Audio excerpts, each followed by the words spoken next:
नमस्कार दोस्तों, हमारे YouTube चैनल जेसीडी क्लासेस में आपका स्वागत है। तो दोस्तों, आज हम प्रजनन के एक प्रकार अलैंगिक जनन, मतलब प्रजनन का पहला है अलैंगिक जनन के बारे में दोस्तों हम चर्चा करेंगे कि अलैंगिक जनन क्या होता है और इनकी विशेषताएं क्या क्या हैं।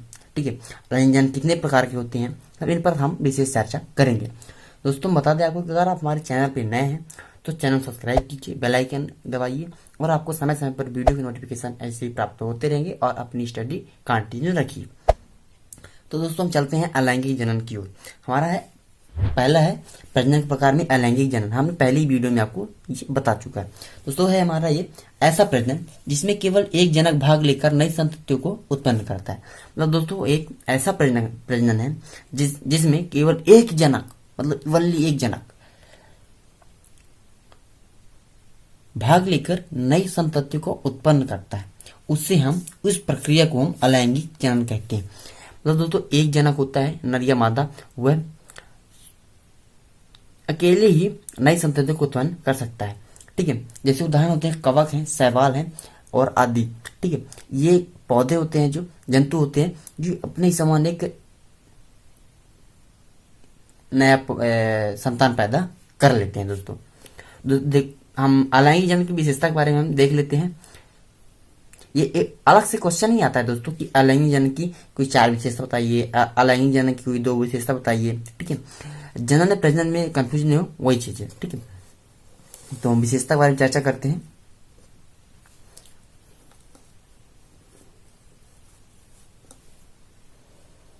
ठीक है, अलैंगिक जनन की विशेषता देखो क्या होता है। इसमें 2 जनकों की आवश्यकता नहीं होती है, यह एक जनकीय होता है।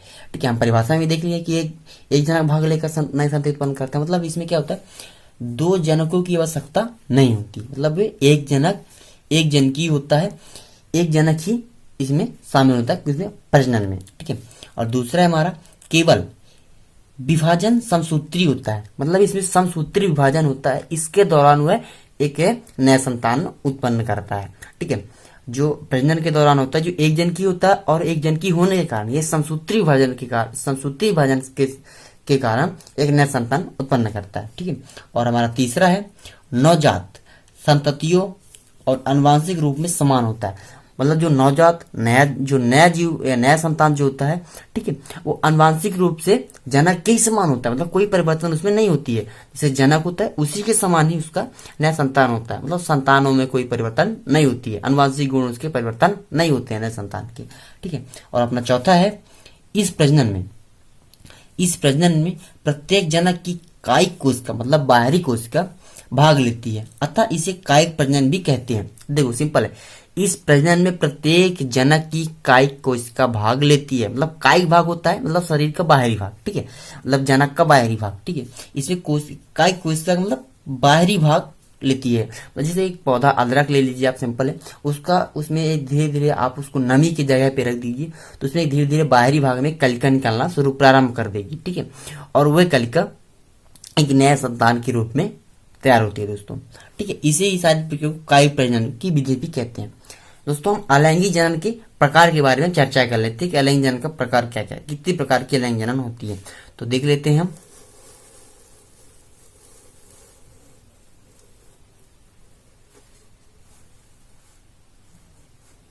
ठीक है, ये है हमारा अलैंगिक जनन का प्रकार।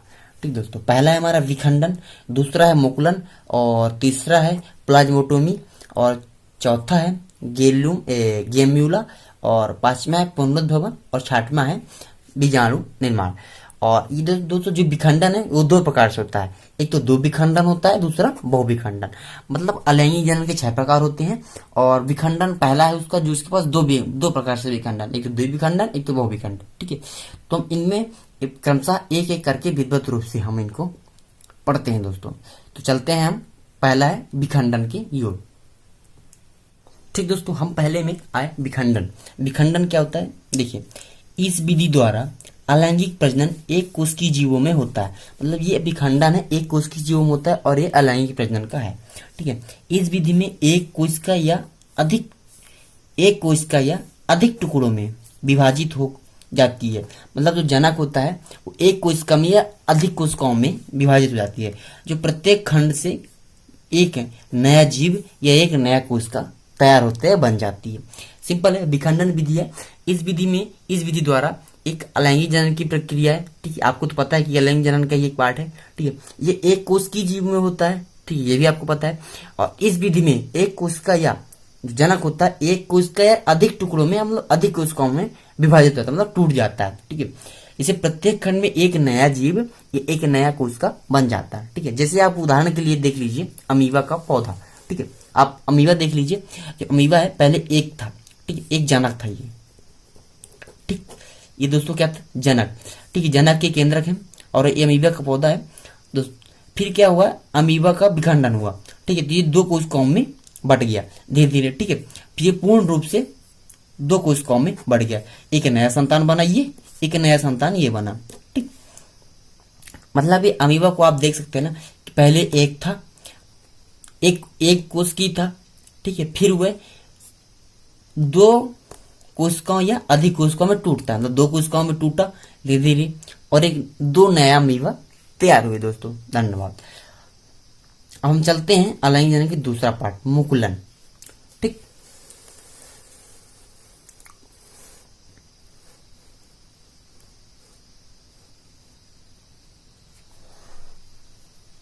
दोस्तों ये अलैंगिक जनन का ही दूसरा प्रकार है मुकुलन।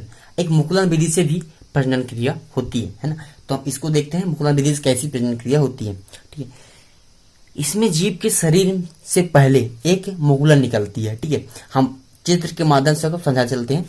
देखो, एक जीवों के शरीर से पहले एक मुकुलन निकलती है, मतलब एक जीव है ये। ठीक है, इसके शरीर से क्या निकलती है? मुकुलन। ये मुकुलन दोस्तों, ठीक है, एक मुकुलन निकलती है।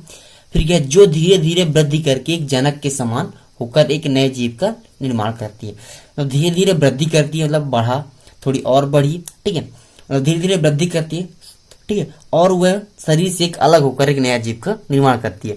तो देखो, पहले मुकुलन निकला, फिर धीरे धीरे बढ़ा, फिर थोड़ी और बढ़ा, फिर वह शरीर से मतलब धीरे धीरे वृद्धि करके मतलब बड़ा होता गया। ठीक है, और वह फिर धीरे धीरे जनक के शरीर से अलग हो जाता है और वह क्या, नया पौधा या नया जीव तैयार होता है। अब जैसे हाइड्रा का पौधा है, देख लीजिए, मुकुलन, फिर वृद्धि किया, फिर उससे कुछ और वृद्धि हुई, फिर वह पौधा नया तैयार हो गया। तो उसको आप एक बार और समझ लीजिए। मुकुलन विधि सिंपल है, वेरी सिंपल। इसमें जीव के शरीर से पहले एक मुकुल निकलती है, जो धीरे धीरे वृद्धि करके जनक के समान होकर एक नए जीव का निर्माण करती है। बस मुकुलन विधि कहलाती है। जैसे उदाहरण के लिए हाइड्रा का पौधा। ठीक है, आप इमेज भी दे सकते हैं इस तरह। आप एग्जाम में सेम ऐसे ही आपको इमेज बनाना है और ऐसे ही परिभाषा लिखना है। धन्यवाद दोस्तों। चलते हैं हम तीसरी टॉपिक की ओर। तो दोस्तों ये है हमारा अलैंगिक जनन का तीसरा टॉपिक। ठीक है, प्लाज्मोटोमी। ठीक है, प्लाज्मोटोमी। अब इसको हम देखते हैं।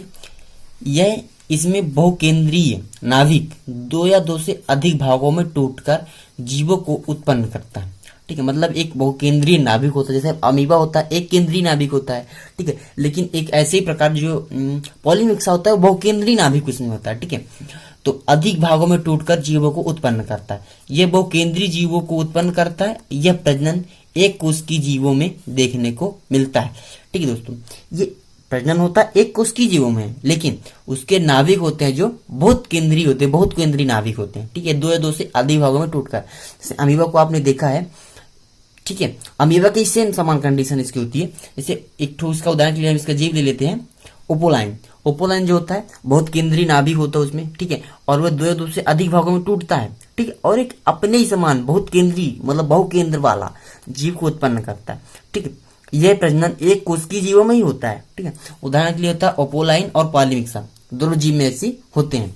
और हमारा चौथा है गेम्यूला द्वारा। ठीक है, अलैंगिक जनन का चौथा प्रकार था गेम्यूला द्वारा।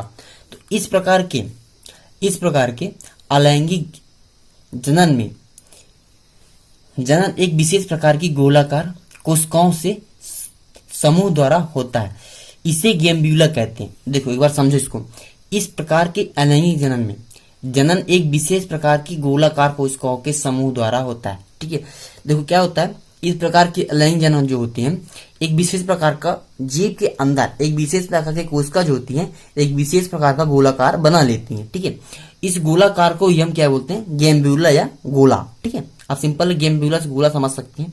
ठीक है, जब किन्हीं कारणों से जनक की जनक जीव की मृत्यु हो जाती है, तब ये रचना अनुकूलन परिस्थिति के आने पर विकसित होकर एक नया जंतु बना देती है। ठीक है, अब देखो इसको समझते हैं। एक स्पंजिला का पौधा है, ठीक है, वो क्या होता है, पहले एक कुछ कोशिकाएं मिलकर एक विशेष प्रकार का गोलाकार बना लेती हैं, कोशिकाओं का गोलाकार समूह बना लेती हैं, ठीक है, और समूह बनाकर रहती हैं इन शरीर के जनक के शरीर में। ठीक है, अगर जनक की किसी भी कारण मृत्यु हो जाती है, अनुकूलन की परिस्थिति आने पर विकसित होकर एक नया जंतु बना देती है।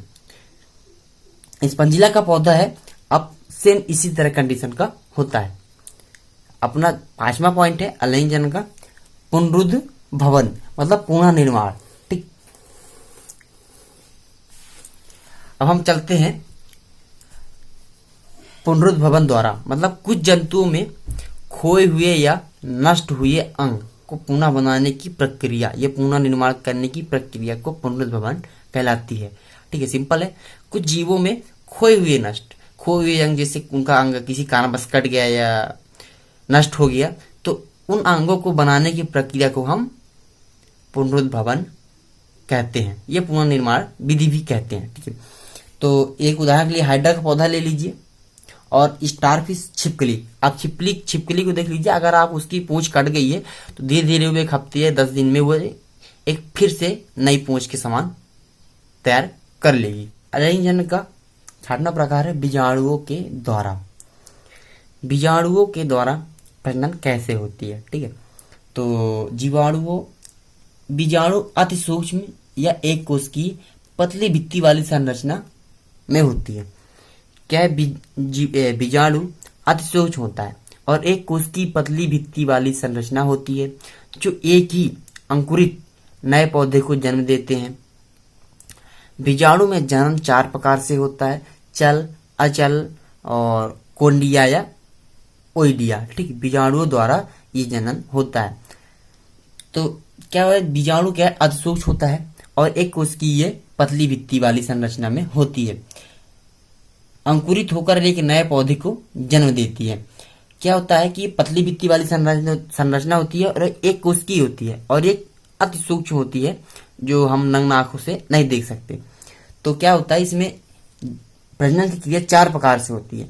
इन कोशिकाओं में पहला होता है चल और अचल, फिर कोंडिया और ओइडिया। इन 4 प्रकार के प्रजनन से एक नया जीव उत्पन्न होता है। उदाहरण के लिए हम जीव के नाम देख लेते हैं, कैलामाइन और डोसोनास और पोनिसिलियम आदि। धन्यवाद दोस्तों।